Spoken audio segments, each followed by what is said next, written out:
Good afternoon, everybody. Welcome to the PM Forum's Black History webinar on inclusive marketing. I am Rajmeena Aujla. You can just call me Raj if needed. And I'm also part of the South East and London committee. So today, as part of Black History Month, standing firm in power and pride, we are hosting a thought-provoking conversation on how professional services firms can move beyond the buzzwords to embrace inclusivity marketing that drives authentic, impactful change. So in this webinar, we are going to unpack what inclusive marketing really means in practice, exploring how to embed inclusion authentically into your communications, brands, and examining the tangible impact these efforts can have on client trust and engagement. We'll also look at the role of internal culture and representation, address common misconceptions, and share practical steps. So it gives me great pleasure to introduce Amanda and Philip. Amanda Offal is our moderator today, and she is Senior Client Relationship Exec at Bird & Bird. So, and Philip Osei-Were is our speaker for today, co-founder and managing director of Eagle London.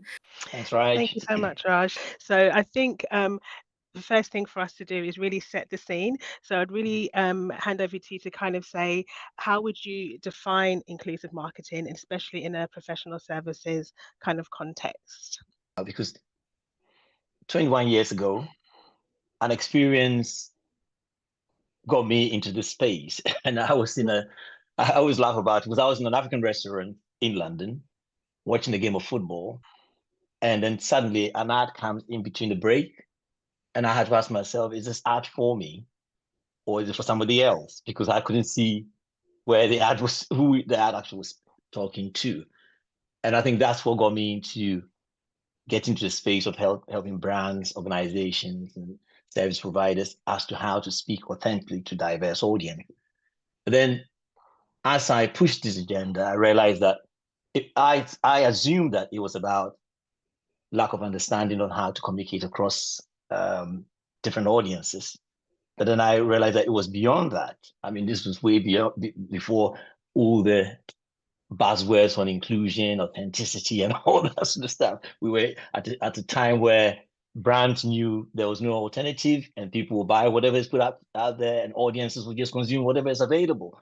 Because I was going to ask you about some of the misconceptions about inclusive marketing. And obviously that would be one of them, but are there any others that you would that you kind of see in professional services in terms of, misconceptions about what they would have to do and all of that stuff that kind of hold them back from getting engaged? To be honest, it's good we're having a webinar on going beyond buzzwords, because unfortunately some of these buzzwords is what is actually preventing us from doing the stuff that we need to do. These buzzwords have become too heavy for us and it's overwhelming and all that sort of stuff. And I like to just break it down to the basics and let's be ourselves. Now, obviously, the one of the biggest misconceptions, like you mentioned, was we're going to lose our clients. And that if we become too inclusive in our marketing and things like that, our clients are not going to like us.